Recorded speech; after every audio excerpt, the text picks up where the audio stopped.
L'odeur du parquet ciré m'enveloppait dès que je poussais la porte du studio, une odeur de bois vieilli par les années, imprégnée de sueur, de travail acharné, de pas répété 1000 fois jusqu'à l'épuisement. La grande salle était vide à cette heure-là, baignée d'une lumière dorée qui filtrait à travers les hautes fenêtres. Je retirai mes baskets, glissant lentement mes pieds dans mes chaussons de danse, avant de lever les yeux. Jean Morel était déjà là, debout près du piano, appuyé légèrement sur sa canne de bois sombre. Il observait la salle comme s'il en était le gardien. Son regard, aussi affûté que celui d'un faucon, se posa sur moi. Une seconde, une éternité. Puis il hocha imperceptiblement la tête. J'avais entendu parler de lui bien avant de le rencontrer, une légende du ballet, un homme qui avait sculpté des générations de danseurs, qui avait foulé les plus grandes scènes de Paris avant de se retirer dans l'ombre, devenant mentor, guide. À 73 ans, il tenait encore debout avec une élégance qu'aucun des jeunes professeurs de l'opéra n'égalerait jamais. Un corps marqué par le temps, mais encore imposant, des gestes précis, maîtrisés, une présence qui remplissait la pièce sans effort.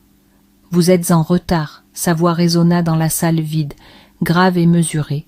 Pas un reproche, juste une constatation. Je jetai un coup d'œil à l'horloge, à peine 1 minute de retard. « Pardonnez-moi ». Il ne répondit pas, se contentant de m'observer tandis que je rejoignais le centre de la salle. La première fois que je l'avais vu, j'avais été frappé par l'intensité de ses yeux. Un bleu d'acier, perçant, indéchiffrable. Aujourd'hui encore, ce regard m'évaluait, mesurait ma posture, mes moindres mouvements. À la barre. J'obéis sans un mot. Mes doigts frôlèrent le bois froid alors que je prenais ma position. Jean s'approcha lentement, sa canne résonnant sur le parquet à chaque pas.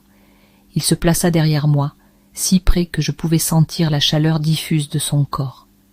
Un silence, juste assez long pour que je sois consciente de sa présence, de l'air qui vibrait autour de nous.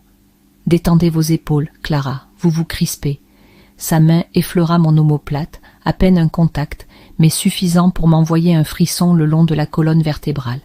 Je fermai les yeux un instant, inspirant profondément. Ce n'était pas la première fois qu'il me corrigeait ainsi, mais aujourd'hui, il y avait quelque chose de différent. Ou peut-être était-ce moi qui commençait à ressentir différemment. Je m'exécutai, relâchant la tension sous ses doigts, et il resta là un instant de plus que nécessaire. Je sentis son souffle léger près de ma nuque avant qu'il ne s'écarte. Bien. Le cours se poursuivit dans un silence ponctué uniquement par le froissement du tissu de mon juste-au-corps, le bruit feutré de mes pieds glissant sur le sol, et la voix de Jean, basse et posée, donnant ses instructions avec une précision chirurgicale. Il ne levait jamais la voix, il n'en avait pas besoin. Chaque mot, chaque correction portait un poids. Je sentais son regard sur moi à chaque mouvement. Parfois, il s'approchait, frôlait mon bras pour ajuster mon épaule, pressait doucement mes côtes pour m'inciter à mieux respirer. Chaque contact était mesuré, contrôlé, mais il laissait une trace sur ma peau, une chaleur ténue qui persistait bien après qu'il se soit éloigné. Quand vint le moment du travail au centre, il se plaça en face de moi. Un adage, lentement, ressentait chaque mouvement. Il avança, posant sa main sur ma taille, m'amenant à exécuter un développé en équilibre parfait. Je savais que mes muscles tremblaient sous sa poigne, mais il ne dit rien. Il attendait que je trouve seule la stabilité. Son autre main se posa doucement sur mon poignet, me guidant avec une fermeté qui ne laissait place à aucune hésitation. « Vous sentez ça ?» demanda-t-il, sa voix plus basse qu'à l'accoutumée. Je ne répondis pas tout de suite. Je sentais tout, l'intensité du moment, la chaleur de sa main, la proximité troublante. J'acquiesçai simplement. Il sembla me scruter une seconde de plus avant de relâcher doucement sa prise. « Vous dansez trop avec votre tête, laissez votre corps parler. » C'était facile à dire, moins à faire, surtout quand chaque muscle de mon corps était conscient du sien. Quand enfin il mit fin à la séance, mon cœur battait un peu plus vite que de raison. Jean s'approcha une dernière fois, sans sa canne cette fois-ci, et attrapa mon menton entre deux doigts, relevant mon visage vers le sien. « Laissez-vous porter, Clara, ne luttez pas contre ce qui vient naturellement. » Un long silence. Puis il relâcha mon menton et tourna les talons, me laissant seule au centre de la salle, le souffle court. La lumière du studio avait changé lorsque je revins le lendemain. Elle s'étalait plus doucement sur le parquet, tamisée par les nuages d'un matin pluvieux. L'odeur du bois ciré était la même, mais tout en moi était différent. Ma peau portait encore l'empreinte de la veille, non pas physiquement, mais quelque part sous la surface, là où l'on garde les frissons qui ne devraient pas exister. Jean Morel était déjà là, comme toujours, vêtu de cette même élégance qui semblait faire corps avec lui. Un pantalon noir parfaitement ajusté, une chemise blanche aux manches retroussées, dévoilant ses avant-bras marqués par des décennies d'efforts et de discipline. Il ne leva pas immédiatement les yeux lorsque j'entrai, se contentant de refermer un livre posé sur la table près de la fenêtre. « Vous avez dormi ?» demanda-t-il simplement, sans me regarder. Je m'arrêtai un instant, il connaissait déjà la réponse. « Un peu ?» Il hocha la tête comme si ma réponse confirmait quelque chose qu'il savait déjà. Puis il se redressa et s'approcha lentement du centre de la salle. Il n'avait pas sa canne aujourd'hui. Son pas était assuré, précis, malgré les années qui avaient laissé leur marque sur ses articulations. Nous répétons l'adage du deuxième acte, encore et encore, jusqu'à ce que chaque mouvement devienne une seconde nature. Je n'étais pas surprise, il était toujours ainsi, exigeant, inflexible, mais jamais cruel. Il attendait de nous une perfection qui ne se mesurait pas seulement dans la technique, mais dans la vérité du geste, dans la manière dont le corps parlait sans artifice. Je me plaçai devant lui. Il leva la main et dans un simple mouvement de poignet, il me fit comprendre ce qu'il voulait. Je m'exécutai, laissant mon bras s'étirer dans l'espace, chaque muscle tendu vers une ligne invisible. Mais à peine avais-je trouvé mon équilibre qu'il s'approcha et posa une main sur mes côtes, là où ma respiration était trop retenue. « Laissez passer l'air, Clara, ne gardez pas tout enfermé. » Sa main était chaude à travers le tissu fin de mon juste-au-corps. Un contact précis, mesuré, mais qui fit naître une vague de chaleur en moi. Je fermai les yeux une fraction de seconde et relâchai un peu la tension, sentant mes côtes se soulever plus librement sous ses doigts. « Bien, maintenant suivez-moi. » Il fit un pas en arrière et leva sa main, m'invitant à la prendre. J'hésitai un instant, mais mes doigts trouvèrent rapidement les siens. Sa poigne était ferme, rassurante, et il m'attira légèrement vers lui, nous plaçant dans la position du pas de deux que nous devions répéter. Concentrez-vous sur l'équilibre du mouvement, ne forcez rien. Je hochai la tête et il commença à guider mes pas. Chaque geste était lent, mesuré, précis, et pourtant il y avait quelque chose d'autre, quelque chose que je n'arrivais pas à nommer. Il était proche, plus proche que la veille, et je pouvais sentir la chaleur de son corps à travers chaque contact, chaque appui. Son souffle était calme, contrôlé, tandis qu'il me guidait dans une arabesque qui me laissait suspendue quelques secondes dans l'air, son bras soutenant mon dos. Mais, au moment où je redescendis, mon pied frôla légèrement le sien et mon corps perdit l'équilibre une fraction de seconde. Il raffermit immédiatement sa prise, ses mains trouvant mes hanches pour m'empêcher de basculer.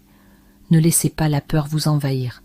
Je relevai les yeux vers lui, et c'est là que je vis ce que je n'avais jamais osé chercher.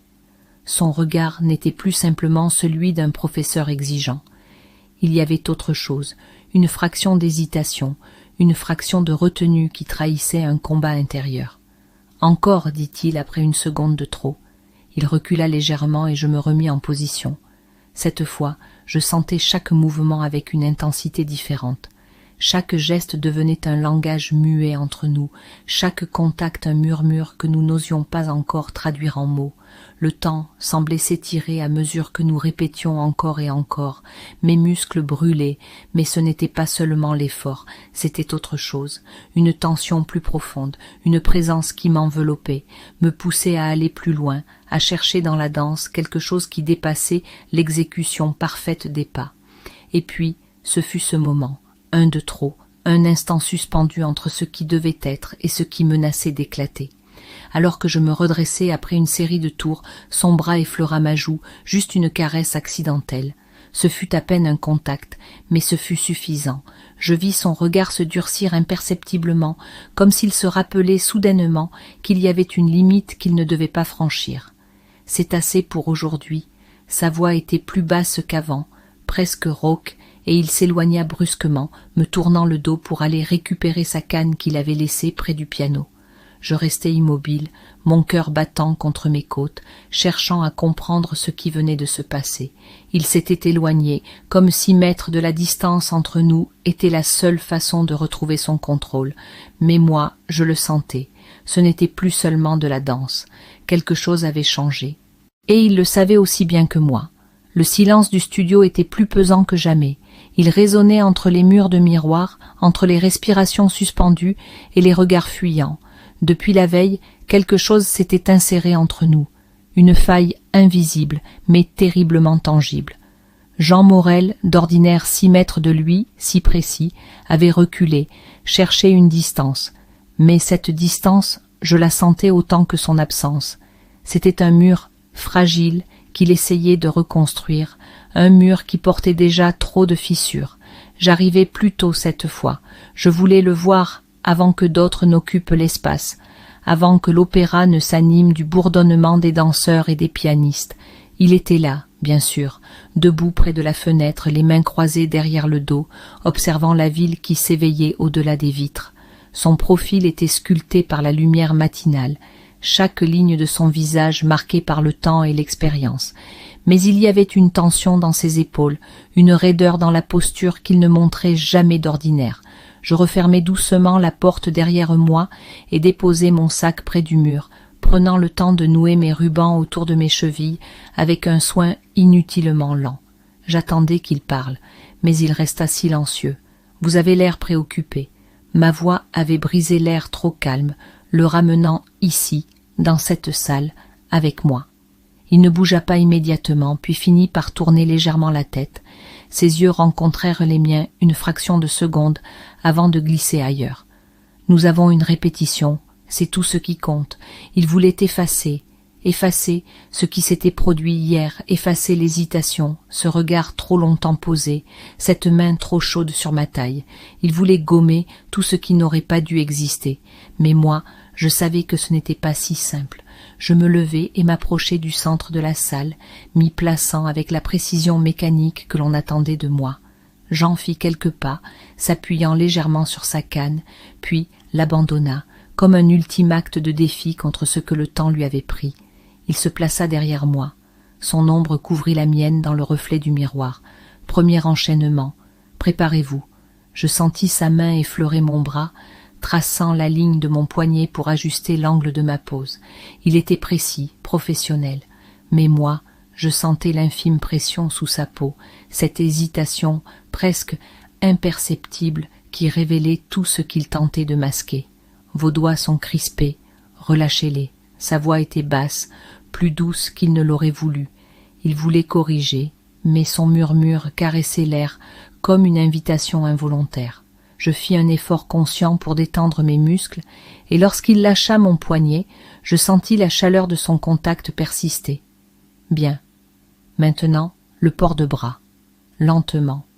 Je levai les bras avec la grâce mesurée d'une danseuse habituée à l'exactitude, mais ce fut lorsqu'il posa sa main sur ma taille que tout vacilla. Un simple geste, un appui nécessaire. Pourtant, ce fut comme si chaque chose entre nous basculait à cet instant précis. Son souffle changea, à peine perceptible, mais moi je le sentis. Il était trop près. Je relevai les yeux vers le miroir, et c'est là que je le vis. Il me regardait. Pas comme un professeur observe son élève, pas comme un chorégraphe analyse un mouvement. Il me regardait comme un homme qui se tient au bord d'un précipice et qui sait qu'un pas de plus le fera tomber. Je ne bougeais pas, lui non plus. Clara. Mon nom s'échappa dans un souffle plus qu'un avertissement, moins qu'une prière. Il aurait dû reculer, il aurait dû briser le contact, mais il resta là, figé dans cet instant qui durait trop longtemps. Puis quelque chose céda. Peut-être n'était-ce qu'un battement de cœur plus fort, un souffle plus court, mais je sentis ses doigts se refermer imperceptiblement contre le tissu de mon juste corps. À peine un frisson de pression, une prise involontaire. Ou peut-être trop voulu. Je tournai légèrement la tête, juste assez pour croiser son regard. Et ce que j'y vis me coupa le souffle.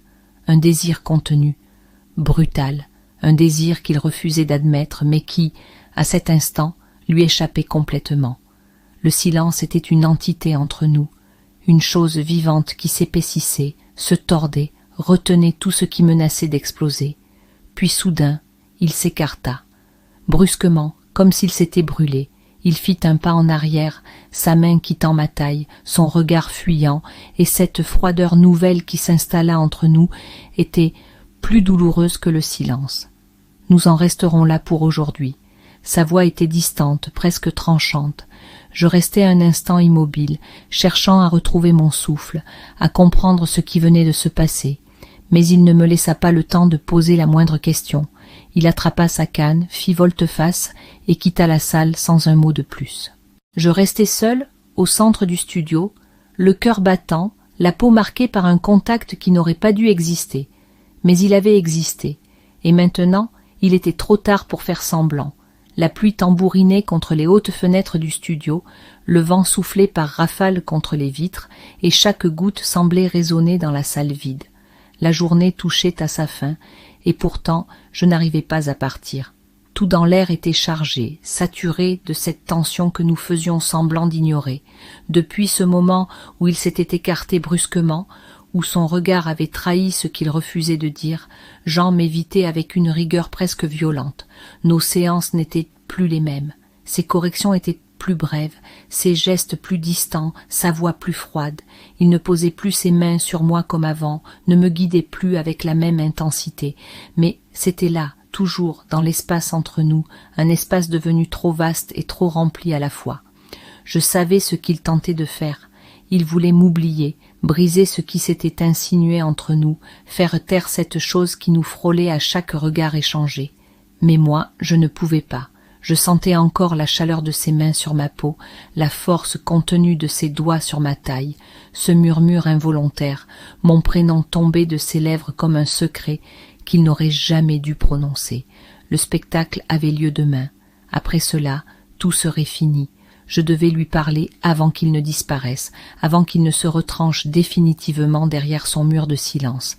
Alors, j'ai attendu. Le studio s'était vidé depuis longtemps. Les derniers danseurs avaient quitté la salle en riant, excités par l'approche de la représentation.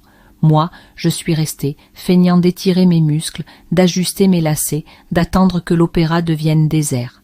Et lui, comme toujours, était le dernier à partir. Il était là, dans un coin, ajustant un détail sur une partition posée sur le piano, son dos droit malgré la fatigue, son corps marqué par les années, mais toujours habité d'une grâce rigide, comme s'il se battait constamment contre le temps qui voulait l'affaiblir. Je me suis levé doucement, chaque pas résonnant sur le parquet, et lorsqu'il m'a entendu approcher, il a relevé la tête. Ses yeux se sont posés sur moi, et cette fois, il n'a pas détourné le regard. Pourquoi me fuyez-vous? Je n'ai pas cherché à adoucir mes mots.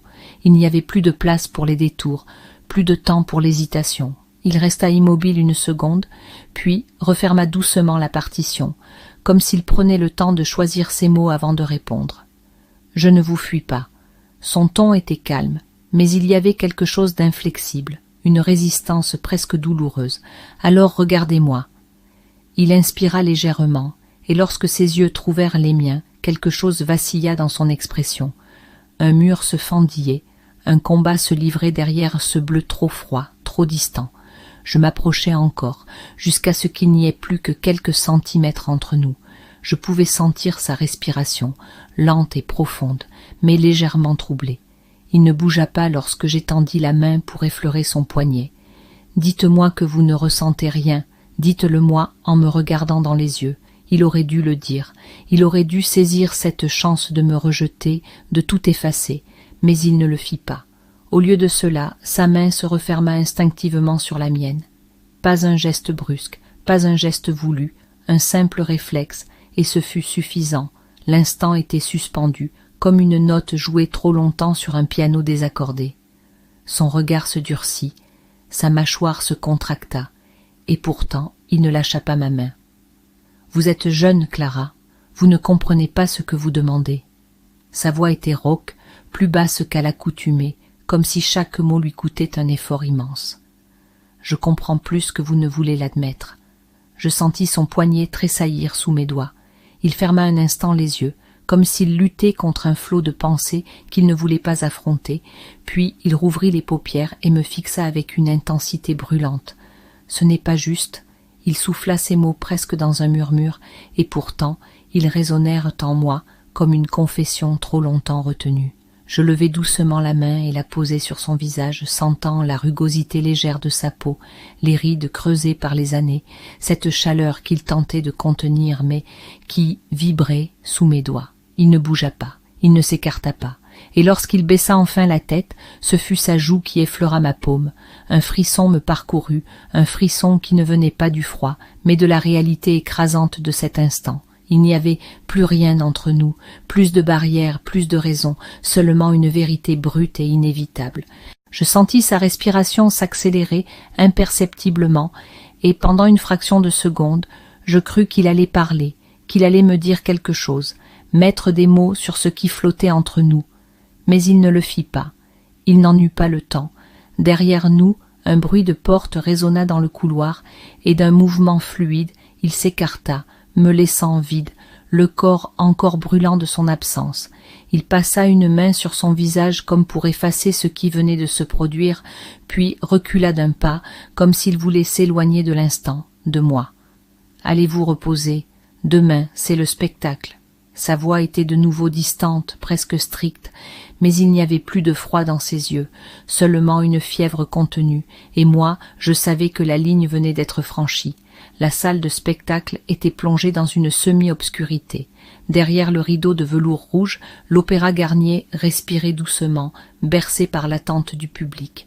Les voix feutrées des spectateurs s'élevaient en vagues lointaines, étouffées par les coulisses où tout n'était que tension et silence.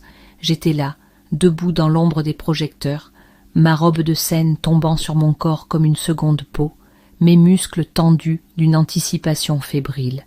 Dans quelques minutes, nous serions sur scène, Jean et moi. Il était là aussi, à quelques mètres, en retrait, le dos droit, le regard fixé sur un point invisible au loin. Il n'avait pas encore prononcé un mot depuis notre répétition de la veille. Mais je le sentais. Son énergie me frôlait, traversait l'air entre nous comme une ligne invisible qui ne demandait qu'à être franchie. Il avait évité mon regard toute la journée, feignant l'indifférence, s'enfermant dans son rôle de maître de ballet. Mais maintenant que nous étions ici, que l'instant approchait, il n'y avait plus rien pour nous protéger. Le temps s'étira dans une attente pesante. Puis il fit un pas, et un autre. Il s'arrêta à un souffle de moi. Ce soir, il n'y a que la danse.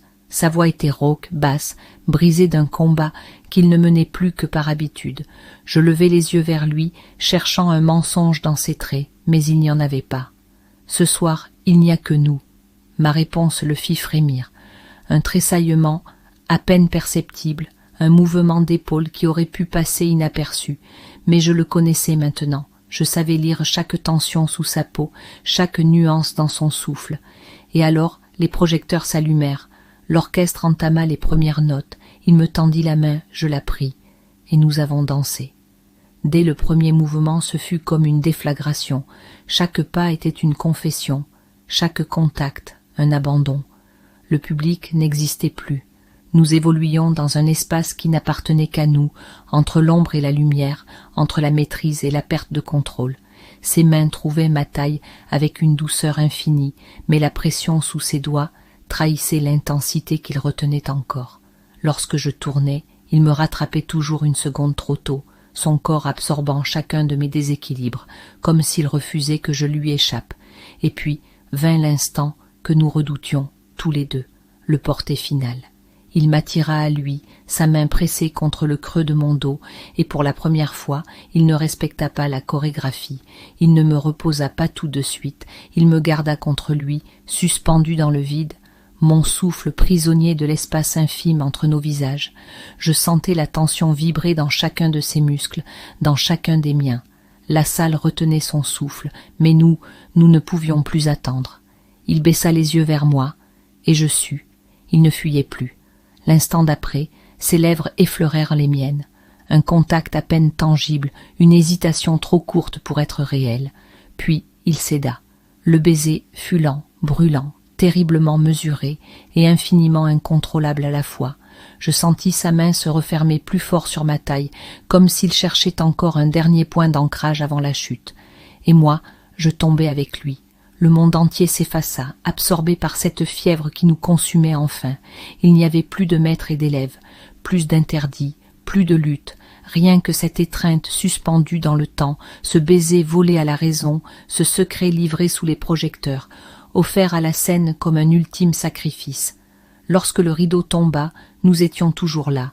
Lui, le regard fiévreux, la poitrine soulevée d'un souffle irrégulier. Moi, les lèvres encore frémissantes du goût de l'irréversible.